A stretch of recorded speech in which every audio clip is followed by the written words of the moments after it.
Hi everyone, আমি উজ্জ্বল। আপনাদের সকলকে স্বাগত জানাই knowledge history and study YouTube প্ল্যাটফর্মে। আজকে আমাদের আলোচনার বিষয় উচ্চ মাধ্যমিকের ইতিহাস সাজেশন। সামনেই তোমাদের টেস্ট পরীক্ষা, এছাড়াও ফাইনাল এবং টেস্টে কি কি প্রশ্ন আসতে পারে তা নিয়ে আজকে আমরা আলোচনা করব। তা হচ্ছে 8 নম্বরের প্রশ্ন, বড় প্রশ্ন। ঠিক আছে, তো চলো আলোচনা শুরু করা যাক। প্রথম চ্যাপ্টারে সবথেকে গুরুত্বপূর্ণ প্রশ্ন হলো মিথ কাকে বলে এবং ইতিহাসের ভূমিকা।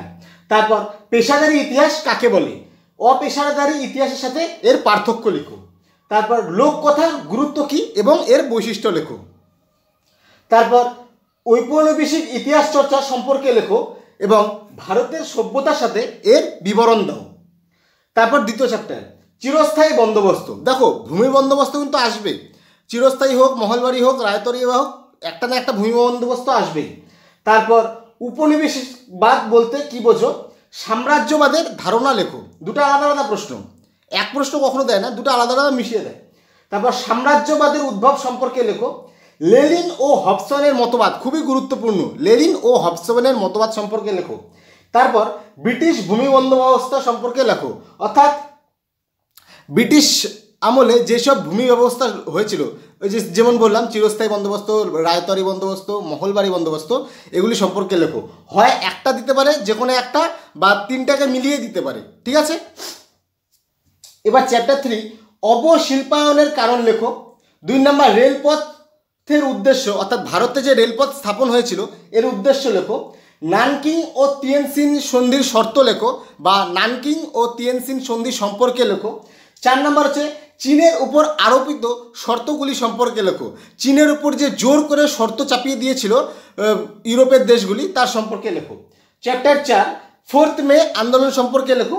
তারপর রাজা রামমোহন রায় সম্পর্কে লেখো। নব্যবঙ্গ এবং বা ডিরোজিও সম্পর্কে লেখো। 4 নম্বর বাংলায় নবজাগরণ সম্পর্কে লেখো। এই ছিল প্রথম 4 অধ্যায়। এবার 5 নম্বর অধ্যায় মরলে মিন্টো আইন, মিরাট ষড়যন্ত্র, মন্টেগু চেমসফোর্ড নীতি, জালিয়ানওয়ালাবাগ হত্যাকাণ্ড। 5 নম্বর চ্যাপ্টার থেকে এই 4টা প্রশ্নের মধ্যে আসার চান্স খুবই বেশি।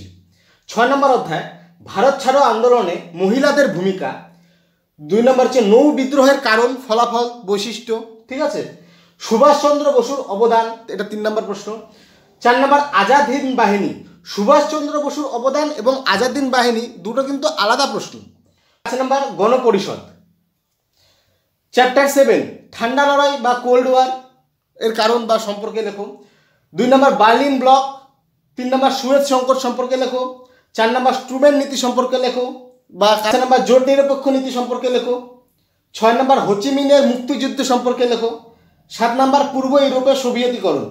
7 নম্বরে এত প্রশ্ন দেওয়ার কারণ হলো যে এটি তোমাদের ওয়ার্ল্ড হিস্ট্রি। এবার ওয়ার্ল্ড হিস্ট্রিতে বেশিরভাগ সবই গুরুত্বপূর্ণ, কোনটা আসতে পারবে বলা যায় না, কারণ এখানে বেশিরভাগই ইন্ডিয়ান হিস্ট্রি থেকে আসছে। এখানে টার্গেট করে বলা যায় যে এগুলি আসার চান্স বেশি, কিন্তু ওয়ার্ল্ড হিস্ট্রিতে একটু চান্স কম। চ্যাপ্টার 8 উপনিবেশবাদ লেখো। শেখ মুজিবুর রহমানের অবদান, এটা এবার আসার চান্স বেশি, কারণ বাংলাদেশের যে ঘটনা হয়েছে। 3 নম্বর পঞ্চবার্ষিকী পরিকল্পনা। এই ছিল তোমাদের উচ্চ মাধ্যমিকের কিছু সাজেশন, তোমরা এগুলি অবশ্যই রেডি করবে। এবং উচ্চ মাধ্যমিকের আগে আমি এখানকার মধ্যে বেশিরভাগ প্রশ্নগুলি আমি আমাদের এই চ্যানেলে করিয়ে দেব, তোমাদের চিন্তার কোনো কারণ নেই। তো আশা করি ভিডিওটি ভালো লাগবে। ভিডিওটি ভালো লাগলে একটি লাইক করবে, কমেন্ট করে জানাবে কীরকম লাগলো, এবং তোমাদের কোনো অসুবিধা থাকলে কমেন্ট করবে, আমি উত্তর দিয়ে দেব। বন্ধুদের সাথে অবশ্যই শেয়ার করবে এবং চ্যানেলটিকে তো অবশ্যই সাবস্ক্রাইব করবে। দেখা হচ্ছে পরের আরেকটি ভিডিওতে, ততক্ষণে ভালো থাকো, সুস্থ থাকো। জয় হিন্দ।